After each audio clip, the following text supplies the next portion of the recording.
तुमचा विश्वास आमची बातमी. अजितदादांनी घ्यायचा आहे. मी आता निर्णय प्रक्रियेमध्ये नाही.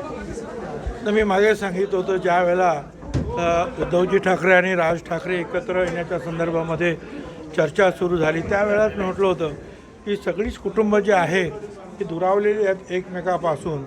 ही सगळी कुटुंब जर एकत्रित आली तर आम्हाला खरोखर मनापासून आनंद होईल. आणि आज जे वक्तव्य आपण म्हणता की पवारसाहेबांनी केलेलं आहे की दोन्ही राष्ट्रवादी काँग्रेस एकत्र येण्याच्या संदर्भामध्ये थोडा एक आशेचा किरण त्यांनी दाखवलेला आहे, ही आनंदाची गोष्ट आहे. त्यामुळे त्यांच्यासुद्धा अनुभवाचा फायदा आम्हा सगळ्यांनाच मिळेल आणि त्याचबरोबर राष्ट्रवादी काँग्रेसची सुद्धा शक्ती निश्चितपणे वाढणार आहे. आणि त्यामुळे ह्या लवकरच हे सगळं मनोमिलन सगळ्यांचं एकत्रित लवकरात लवकर व्हावं अशीच मी इच्छा प्रदर्शित करतो.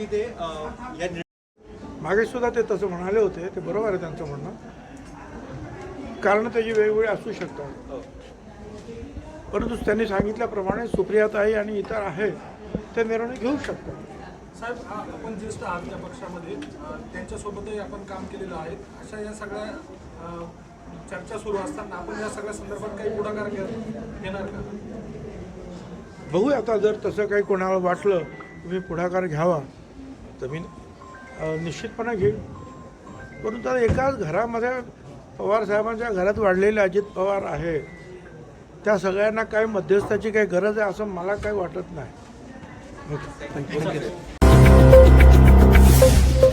आपलं शासन, तुमचा विश्वास आमची बातमी.